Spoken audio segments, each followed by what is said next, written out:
নমস্কার, সকলে কেমন আছেন? আশা করি শ্রী শ্রী পদ্মাবতী মায়ের কৃপায় সকলে ভালো আছেন। প্রত্যেকের জীবন সুন্দর হোক, আনন্দময় হোক, সুখময় হোক, শ্রী শ্রী পদ্মাবতী মায়ের কাছে প্রার্থনা করি তার কাছে সকলে যেন দুধে ভাতে থাকে।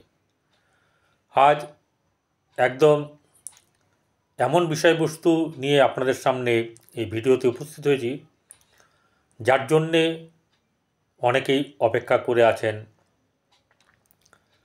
সেই লগ্ন কখন আসবে, সেই জন্য অনেকের অপেক্ষা। কেউ কেউ ভুলে গেছেন, কিন্তু অনেকেই মনে করে রেখেছেন যে আগামী কাল সন্ধ্যের পরে আপনাদের এমন কিছু ঘটবে না যে আপনার বিরাট বাজি পুড়বে বা কোনো শঙ্খধ্বনি হবে, ব্যাপারটা এরকম নয়। কিন্তু মনে মনে কেউ কেউ উল্লাসিত হবে, এবারে বোধহয় আমার দিন ফিরবে, এবারে বোধহয় ভালো হবে, এবারে বোধহয় আমার ধারদানা মিটে যাবে, এবারে বোধহয় চাকরি হবে, এবার বোধহয় বিয়েতে যে বাধা হচ্ছিল তা বাধা দূর হয়ে বরের হাত ধরে পাড়ি দেব নতুন জীবনে। এরকম অনেক স্বপ্ন, অনেক পরিকল্পনা অনেক দিন ধরেই করেছেন, কিন্তু ভেঙে চুরমার হয়ে গেছে। কিন্তু ব্যাপার হচ্ছে কি, সবার জীবনে কি সব কিছু ফলে? একই রাশি, একই লগ্ন, সব ফলবে কি এক? কখনোই না। যে যেমনি কর্ম করবে তার সেরকম ফল ভোগ করতে হবে তাকে। আর কর্মফল আমাদেরকে ভোগ করতেই হবে, কারণ শ্রী মহর্ষি বশিষ্ঠমণি একটা কথা বলেছেন, ললাটে লিখিতং যদ জন্য তন্নুনং ভবিষ্যতি। অর্থাৎ আপনার কর্মফলের দ্বারা যে ভবিষ্যতের যে লিখন হয়েছে তা অক্ষরে অক্ষরে ঘটবে। তাই অনেকে যারা বলছেন আর সহ্য হচ্ছে না, এবারে বোধহয় অন্য কিছু জীবনটা শেষ করে দিতে হবে, তাদেরকে বলছি কর্মফল এই জন্মে না হলে সামনের জন্মে ভোগ করতে আপনাকে হবেই। তো ভোগ করে নেওয়াটা ভালো, কারণ আমরা যখন কোনো অশুভ কর্ম করি তখন আমাদের খেয়াল থাকে না, প্রত্যেকেরই কম বেশি। যে জ্ঞানী থাকে তার কিন্তু হয় না এতটা। তো আমরা সেই বিষয় নিয়ে উপস্থিত হয়েছি, যেটা হচ্ছে গিয়ে আগামীকাল 7:39 পরে বক্রী ছেড়ে যাবে। সেটা হচ্ছে শনি গ্রহের বক্রতা সমাপ্ত। 30 বছর পর আবার বক্রতা আসবে, ততদিনে অনেক কিছু পাল্টে যাবে, নদী দিয়ে অনেক জল বয়ে যাবে। তাই এখনকারটা আমরা দেখে নেব কি কি আমাদের কার কার লাভ হতে পারে। বিশেষ করে 4টে রাশিকে নিয়ে আমার আজকের এই প্রতিবেদন। সেটি হচ্ছে 1 বৃষ রাশি, দ্বিতীয় হচ্ছে কুম্ভ রাশি, তৃতীয় তুলা এবং মকর রাশি। কেন এগুলোকে বাছলাম আজ বলছি, চলুন। প্রথম কথা হচ্ছে যে আজকে দীর্ঘ প্রায় 5 বছরের কাছাকাছি, কেউ 2.5 বছর পর, এরকম যার যেমনি ছক আছে জন্মকুণ্ডলী, তার তো সেরকমভাবে পাওনা হবে। মহাদশা অন্তর্দশা একটা বিরাট বড় ফ্যাক্টর। এই মহাদশা অন্তর্দশা কিন্তু বলে দেবে যে আপনি আসলে ঠিক কী পাবেন। প্রথমেই বলছি, আমি গোচর বিচার করছি, যেটা কারোর পার্সোনাল বিচার করছি না। বর্তমান সময়ে কোন গ্রহগুলি কিভাবে ফলদান করতে পারে, আর তাতে আপনার কি লাভ হবে বা ক্ষতি হবে, বা কোন দিকে লাভ হবে, কতটা লাভ হবে,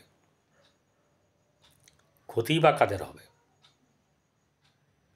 বলবো। চলুন, তার আগে একটু বলে দিই কোন কোন গ্রহ বক্রী এরপরে ছাড়বে বা আপনার বক্রি হবে। যেমন প্রথমে বলি, এই যে শনি 29শে মার্চ সে কিন্তু ত্যাগ করবে হচ্ছে গিয়ে কুম্ভ, দিয়ে মিনে যাবে। মিনের সাড়ে তো ছিলই, কুম্ভের থাকবে, আবার মেষ রাশির লাগবে। তো এখানে যখন শনি যাবে সেখানে রাহু থাকবে। আবার রাহু যখন চলে আসবে মিন থেকে কুম্ভ রাশিতে শনির ঘরে, আবার কেতু চলে যাবে বুধের ঘর থেকে রবির ঘরে, অর্থাৎ সিংহ রাশির একদম মাথার ওপরে গিয়ে কেতু বসবে, আর পেছন দিক থেকে রাহু দৃষ্টি দেবে। সিংহ রাশি নিয়ে যখন বলবো তখন হবে, আজকে সিংহ রাশি নয়। এরপরে মঙ্গল 6 ডিসেম্বর বক্রি হবে, 24শে মার্গী হবে। বুধ বক্রি হবে 26শে নভেম্বর, 15ই ডিসেম্বর ডাইরেক্ট হবে। শুক্র বক্রি হবে 2রা মার্চ, 13ই এপ্রিল ডাইরেক্ট হবে। এবারে প্রথম ধরব হচ্ছে গিয়ে আপনার মকর রাশি। মকর রাশির ক্ষেত্রে বক্রতা ছেড়ে যাবে। কেন? মকর রাশি 7.5 ছিল, বর্তমানে তার শেষ পর্যায়ে। আগামীকাল বক্রতা ত্যাগ করবে এবং 29শে মার্চ যখন সরে যাবে এখান থেকে, তখন কুম্ভ পুরোপুরি মুক্ত। তাহলে কুম্ভকে নিয়ে বিচার করাটা অবশ্যই করে প্রয়োজন। যে সবচেয়ে বেশি এখানে কাছে আছে, যার 7.5 ছাড়বে একদম 30 বছরের জন্যে এই জায়গা, তাহলে সেই জায়গাটা কিন্তু আমাদেরকে বিচার করতে হবে।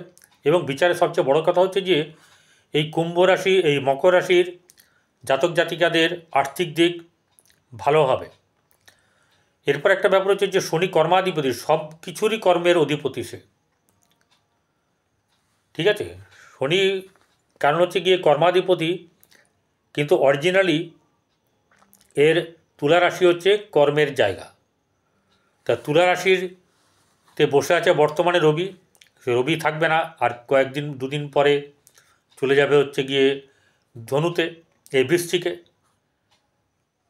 বৃশ্চিকে চলে যাবে, বুধের সঙ্গে থাকবে, আবার বুধ চলে যাবে পরের ঘরে, এরকম চলতে থাকবে। কিন্তু আউটার প্ল্যানেট সবচেয়ে বেশি কিন্তু আমাদের জীবনে এফেক্ট ফেলে, দ্যাট ইজ বৃহস্পতি, শনি, রাহু, কেতু। এই গ্রহগুলো কিন্তু সবচেয়ে বেশি এফেক্ট আমাদের জীবনে ফেলে, কারণ হচ্ছে দীর্ঘদিন ধরে চলবে।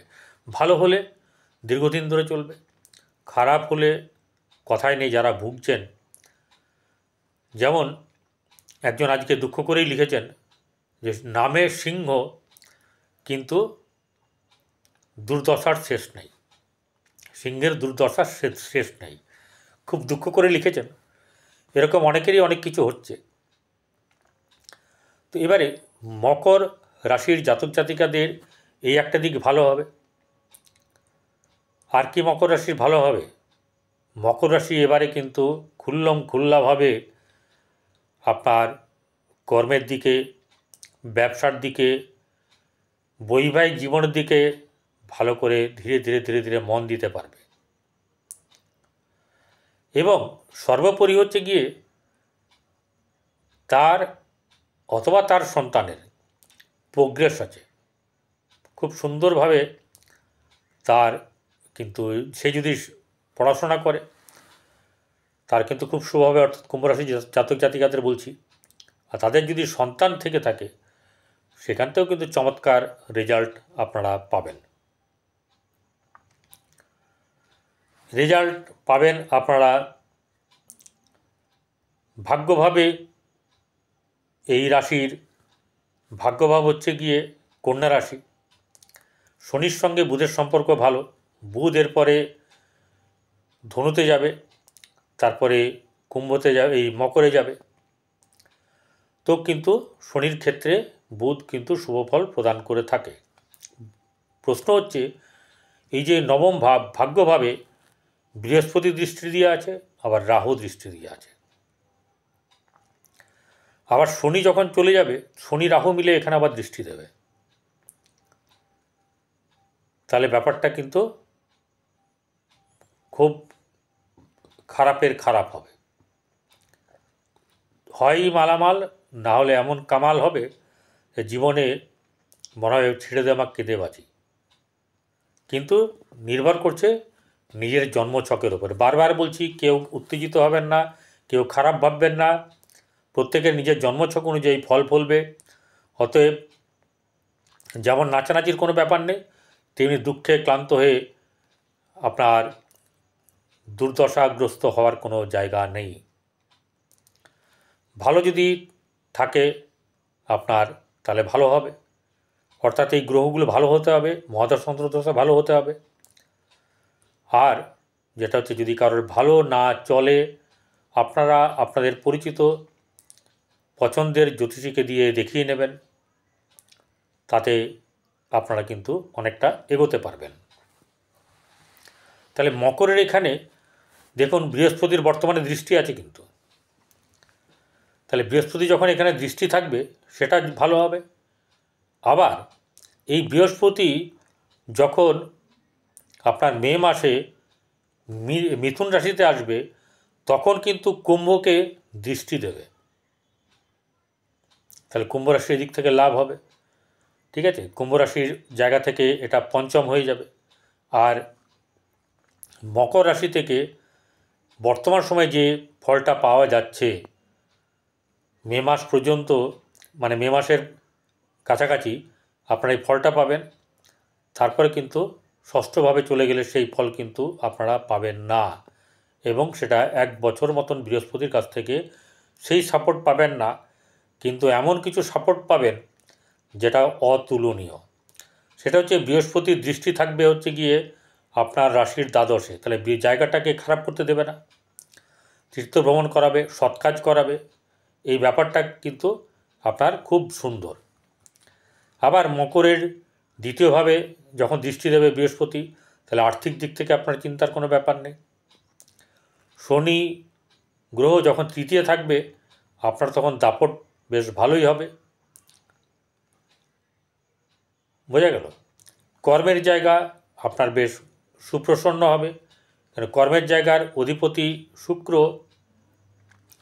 এরপরে আপনার মকর রাশিতে যাবে, সেক্ষেত্রে শুভ হবে।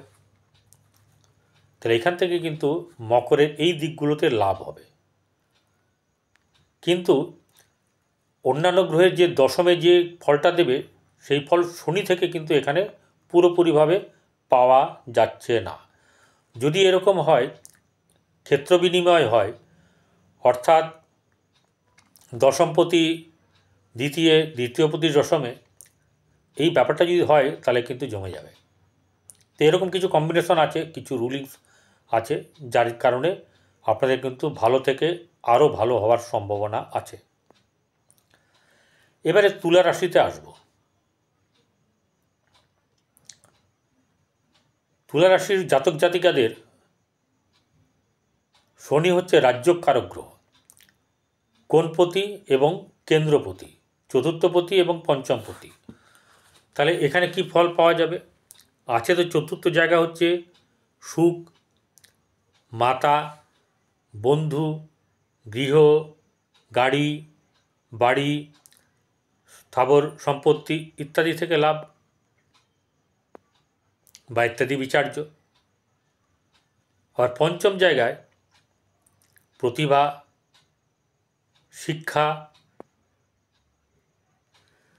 চতুর্থ শিক্ষা, পঞ্চম আরও শুভ, সন্তান, প্রেম, এইসব ব্যাপার কিন্তু এখানে কি হয়, এখান থেকে দেখা হয়। এই জিনিসগুলো কিন্তু আপনার ভালো হবে। কীরকম ভালো হবে, কাদের ভালো হবে? যাদের বর্তমানে তুলা রাশি আছে সেই তুলা রাশিদের বর্তমান সময়ে শনি থেকে কিন্তু এই ফলগুলো সবগুলো কি ভালো পাবেন? যেমন ধরুন, চতুর্থ অধিপতি শনি পঞ্চমে থাকলে শুভ, কিন্তু শনি সেহেতু কি শুভ ফল দেবে? যতদিন বৃহস্পতি এখানে দৃষ্টি দেওয়া আছে, ঠিক আছে, আপনার দ্বাদশে, তার দ্বাদশটাকে দেখবে। কুম্ভের দ্বাদশের বৃহস্পতির দৃষ্টি আছে। কুম্ভের দৃষ্টি দেবে আপনার মে মাস থেকে বৃহস্পতি। তাহলে জায়গাকে কিন্তু প্রোটেক্ট করবে। তাহলে তুলা রাশির লাভ কী হবে? ওইখানে তো দৃষ্টি দেবে। তুলা রাশির চতুর্থ ঘর যেমন এখন ভালো আছে, পরে পঞ্চম জায়গাটা ভালো হবে। চতুর্থ জায়গায় বর্তমানে যে দৃষ্টি দিয়ে আছে, মঙ্গলও দৃষ্টি দিয়ে আছে। তাহলে মঙ্গল দৃষ্টি দেওয়াতে কি হচ্ছে? মঙ্গল দৃষ্টি দেওয়াতে আপনাদের কিন্তু অনেক লাভ হবে চতুর্থ থেকে এবং পঞ্চম থেকে। এবারে আসছি, শনির দৃষ্টি আছে। শনির দৃষ্টিটা হচ্ছে গিয়ে আপনার কুম্ভ রাশিতে যতক্ষণ থাকবে ততক্ষণ দৃষ্টি পড়বে একাদশের ওপরে। তুলা রাশির একাদশের অর্থাৎ সিংহে তার দৃষ্টি পড়বে। এবারে এখানে যদি অন্য কোনো গ্রহ থাকে যে গ্রহগুলোর সঙ্গে তার বিরোধিতা, সেখানটায় কিন্তু একটা টক্কর তৈরি হবে। অর্থাৎ ভালোতে ভালো আর মন্দতে কিন্তু অশুভ ফল প্রদান করবে। যেমন ধরুন, এই মঙ্গল এখানে আপনার আসবে, যখন আসবে তখন শনি কি এখানে থাকবে? ব্যাপারটা কিন্তু এরকম ধরনের জায়গা আছে। অবশ্যই করে শনির দৃষ্টি কিন্তু মঙ্গল পাবে, মঙ্গলের দৃষ্টিও শনি পাবে। এখানে কিন্তু ভালো সুযোগ আছে, ভালো হবে। তুলা রাশির পক্ষে পঞ্চম ঘরটা ভালো হবে। তাহলে এখানে থেকে রাহুকেও সে দৃষ্টি দেবে, ষষ্ঠ ভাবকে, যতক্ষণ রাহু মীন রাশিতে বসে থাকবে। তাহলে এখানে কিন্তু একটা ব্যাপার ঘটবে যে আপনাকে কিন্তু অর্থনৈতিক দিক, প্রতিষ্ঠার দিক যেটা, সেই জায়গাটা কিন্তু একটু বাধাপ্রাপ্ত হবে। কোনো না কোনোভাবে আপনার হওয়া কাজ, সেটা কিন্তু রাহু আর মঙ্গলের টক্কর লাগলে কিন্তু চট করে হতে দেয় না। কিন্তু এটাও ঘটনা যে মঙ্গল রাহুকে যখন দৃষ্টি দেবে তখন সে চাইবে জিততে। কিন্তু যদি এরকম হয় যে মঙ্গলের পাওয়ার খুব ভালো, তাহলে দেখবেন রাহু কিন্তু কিছুটা দমবে। কারণ মঙ্গল পিছ পাওয়া হটতে রাজি নয়, ডু অর ডাই। চলে আসবো এবারে কুম্ভ রাশি। কুম্ভ রাশি জাতিকাদের রাশিতে বকরি ছেড়ে যাচ্ছে, তাই রাশি কিন্তু খুব ভালো লাভবান হবে।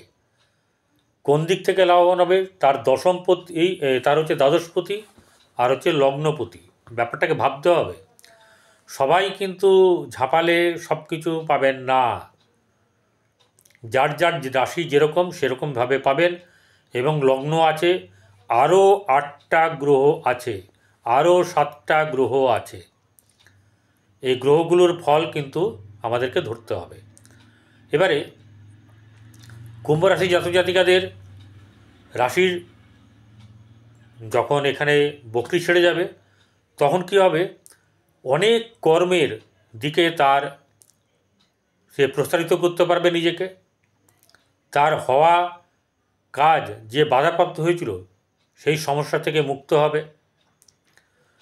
তার জীবনের গ্লানি হটে যাবে। সে নিজেকে, তার সম্মান পুনরুদ্ধার করা, এটা করতে পারবে।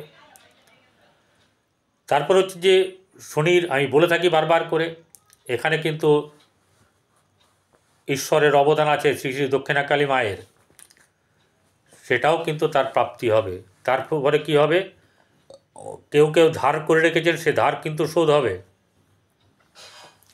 কিন্তু লগ্ন সাপেক্ষে ষষ্ঠে মঙ্গল বা চন্দ্র এগুলো থাকলে কিন্তু ধার চট করে শোধ হতে চায় না, এগুলো নিয়ে পরে আলোচনা হবে, কিন্তু অনেকের ঋণ কিন্তু শোধ হয়ে যাবে। আর কি হবে, কুম্ভ রাশির জাতক জাতিকাদের যে জীবনে এরকম থাকবে, তার দৃষ্টি যেহেতু সপ্তমে আছে, কুম্ভ রাশি কখনো হ্যাপি লাইফ অর্থাৎ স্বামী স্ত্রীর যে আপনার সাংসারিক লাভ বা নিজের মানে যেটাকে বলে সুসম্পর্ক, সেটাতে সবসময় একটু হানি থাকবেই, সেটাতে কিন্তু একটু হানি থাকবে। এবারে এই ঘরে যদি বৃহস্পতি দৃষ্টি দিয়ে থাকে, একমাত্র বৃহস্পতি যদি দৃষ্টি দিয়ে থাকে, তাহলে কিন্তু সেভেন্থ হাউসটা জমজমাট হবে। আর রবি যদি ভালো জায়গায় থাকে, তাহলে অনেকটা কি হবে না, মান্যতা কেউ কাউকে কথার উপরে মান্যতা না দিলেও ভেতরে ভেতরে শ্রদ্ধা করবে, এই জায়গাটা তৈরি হবে। শনি দৃষ্টিপ্রাপ্ত হচ্ছে যে জায়গাগুলো হচ্ছে দশম জায়গা, সেখানে বর্তমানে বুধ বসে আছে, বৃহস্পতি দৃষ্টি আছে, কর্মের জায়গাটা কিন্তু আপনার পক্ষে ভালো হবে। যারা এতদিন কর্ম পাননি তারা কর্মের দিকে এগোবেন, হুটোপাড়া করবেন না, অর্থাৎ তাড়াহুড়ো করে কোনো কিছু করবেন না, তাতে ভুল হতে পারে। স্থির মাথাটাকে স্থির রাখতে হবে, রেখে কাজে যাবেন আপনারা, কিন্তু অনেক অনেক ভালো হবে। সব কিছু ভালো হয় যদি আপনার জন্ম কুণ্ডলিটা আপনার ভালো থাকে, মহাদশা অন্তর্দশা ভালো থাকে। আমি গোচর বিচার করছি, পূর্বে বলেছি, আবার এখনও বলছি, ঠিক আছে? নিজের জন্মছকটা মেলাতে হবে, এটা হচ্ছে মেন, তার সঙ্গে গোচরটা। ক্লিয়ার? শেষ রাশি যে বর্ণনা করব সেটা হচ্ছে বৃষ রাশি। সব থেকে মারাত্মকভাবে লাভ পাবে হচ্ছে বৃষ রাশি, দারুণ লাভ পাবে। কারণ হচ্ছে গিয়ে ভাগ্যপতি আবার কর্মপতি, এই যে শুরুয়াত হবে, যার যার জন্মছকে সুন্দরভাবে মহাদশা অন্তর্দশা থাকবে এবং জন্মছক অনেকটা ভালো হবে, তাদের ক্ষেত্রে লাইফ ঘুরবেই ঘুরবে। কর্মের দিকে এগোবেন, কর্ম ভালো হবে আপনার বৈবাহিক জীবন, এগুলো কিন্তু অনেক অনেক ভালো হবে। কর্মজীবন, ভালো ভাগ্য, বৈবাহিক জীবন। দেখুন, এই তিনটেই কিন্তু মেন আমাদের লাইফে, তিনটেই কিন্তু মেন। যদি ভাগ্য ভালো হয় তাহলে শিক্ষাক্ষেত্রে, বৈবাহিক জীবনে, কর্মজীবনে সব দিকে ভালো যাবে। আর যদি কর্মপতি যদি ভালো হয় তাহলে কর্মের ব্যাপারের মাধ্যম দিয়ে অর্থ রোজগার হবে, সেটাও ভালো হবে। ফ্যাক্টর অনেক থাকতেই পারে, যে আপনার পয়সা থাকছে না, ওটা আলাদা ব্যাপার। আপনার পয়সা ওর মতন হচ্ছে না, হবে না, কারোর সঙ্গে কারোর মিলবে না। সবচেয়ে যদি লাভবান হয়ে থাকে সেটা হচ্ছে বৃহস্পতির যেখানে বসে আছে বর্তমানে, সেই রাশিতে অধিপতি যারা, অর্থাৎ বৃষ রাশির অধিপতি যারা, তারা কিন্তু লাভবান হবেই হবে, গ্যারেন্টেড। কিন্তু কথা হচ্ছে আপনার জন্মছক, জন্মকুণ্ডলী কী বলছে, মহাদশা অন্তর্দশা কী বলছে, এবং গোচর কী বলছে, যেটা বর্তমানে আমি বলছি। গোচর বলছে প্লাস পয়েন্ট, আপনার জন্মছক কী বলছে, প্লাস পয়েন্ট। তাহলে প্লাসে প্লাসে A plus, A double plus, A triple plus হতে থাকবে। একটাই কথা, একটাই অনুরোধ, আমি এরকম বলবো না যে কোটিপতি হবেন হন, কিন্তু আমি বলবো না কেউ কোটিপতি হবেন। আমি এটাই বলবো, আপনাদের এই যে এতদিন সময় কাটিয়ে এসেছেন, সেই সময়ের থেকে আপনাদের আগামী সময়টা, আগামী জীবন অনেক ভালো হবে। সমস্যা থাকবে না? সমস্যা তো থাকবে। আরও গ্রহ আছে, মহাদশা, অন্তর্দশা, প্রত্যন্তর দশা আছে, আরও দশা আছে। তো সেগুলো তো ব্যাপার নয়, সেগুলো করতে গেলে সেই খাটনি কিন্তু প্রচুর খাটনি হয়, সেই খাটনিকেও খাটতে চায় না, আর খাটনির পারিশ্রমিক সেইভাবে পাওয়া যায় না। তাহলে এখানে একটা জিনিস হচ্ছে গিয়ে, যখন কিনা আগামীকাল থেকে সরবে, এই বক্রী ছাড়বে, তাহলে আগামীকাল রাত্রিবেলায় পর থেকে সকালবেলাতে দেখবেন কিছু না কিছু কারোর না কারোর, সবার হবে না কিন্তু, দেখবেন একটা ফ্রেশ বাতাবরণ, আবহাওয়া, একদম এরকম ধরনের আপনারা সুন্দর একটা ভালো ভাব মনের মধ্যে ফুটে উঠবে। এই ভাব আপনাদেরকে কিন্তু আপনাদের জীবনের একদম উন্নতির পথে নিয়ে যাবে এবং মাথার মধ্যে দারুণভাবে খেলবে, কি করলে আমি গেন করতে পারবো। একটাই কথা, আমার অনুরোধ, যারা করবেন করবেন, আমার ব্যাপার না। লটারিতে ফাটকাতে বা কোনো শেয়ার মার্কেটে বর্তমান সময়ে যাবেন, আগে নিজেকে জায়গায় নিয়ে আসুন। ভবিষ্যতের জন্যে যখন ভালো সময় আসে তখন কিন্তু সঞ্চয় করে রাখতে হবে। আপনার যারা বিয়ে করেননি এবং যারা বিয়ে করেছেন, প্রত্যেকেরই জীবনে কিন্তু অসময়ের জন্য অর্থের দরকার আছে, যেটা আপনার অর্থটা অনেক দিন পর্যন্ত টানতে পারেন, সেই ব্যবস্থাটা করবেন। ভালো সময়ে ভুরি ভুরি খাওয়া আর দুঃসময়ে মুড়ি খেয়ে থাকা, এটা করবেন না।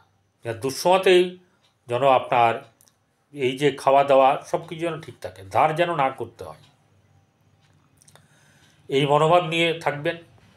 আপনাদের ভাগ্যর জায়গা সত্যি সত্যি সুপ্রসন্ন হবে। আমি গোচরের কথা বলছি, কারোর পার্সোনাল ছকের কথা বলছি না। এবং কর্মস্থান খুব ভালো হবে। আপনাদের থেমে থাকা কর্ম, সাফল্য পাননি এমন কিছু, আপনাদের বিয়ে আটকে আছে, সেটা বাধা থাকবে। সে বাধাগুলোকে আপনাদের যার যার বাধা আছে সে তার নিজের প্রিয় জ্যোতিষীদের কাছে গিয়ে দেখিয়ে বিচার করে যা করার করবেন। কিন্তু সবচেয়ে যদি লাভবান হয়, দ্যাট ইজ হচ্ছে গিয়ে বৃষ রাশি।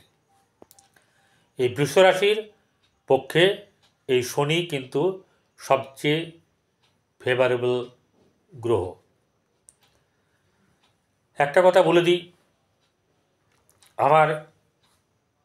আমাকে কেউ মিসড কল করবেন না, কেউ হোয়াটসঅ্যাপে চট করে ঢুকে গিয়ে তার ডেট অফ বার্থ টাইম দিয়ে হুশ করে পালিয়ে যাবেন না। আমার সঙ্গে আগে কথা বলে নেবেন। যদি আপনার মন চায়, ইচ্ছে হয়, তাহলে আমার হোয়াটসঅ্যাপে তখন যে জিনিসটার করার দরকার সেটা করতে হবে এবং আমাকে সময় দিতে হবে। তাড়াহুড়ো করলে আমি কিন্তু পারবো না। আমার কিন্তু অনেক চাপের ব্যাপার আছে, অনেক কিছু করতে হচ্ছে। সেই কারণে বলছি, যাদের ভালো লাগবে তারা এই ভিডিওটি সাবস্ক্রাইব করবেন, পাশে থাকা বেল আইকনে ক্লিক করে অল বটমে প্রেস করবেন, শেয়ার করবেন এবং সেই সঙ্গে আপনারা ভালো থাকবেন। নমস্কার।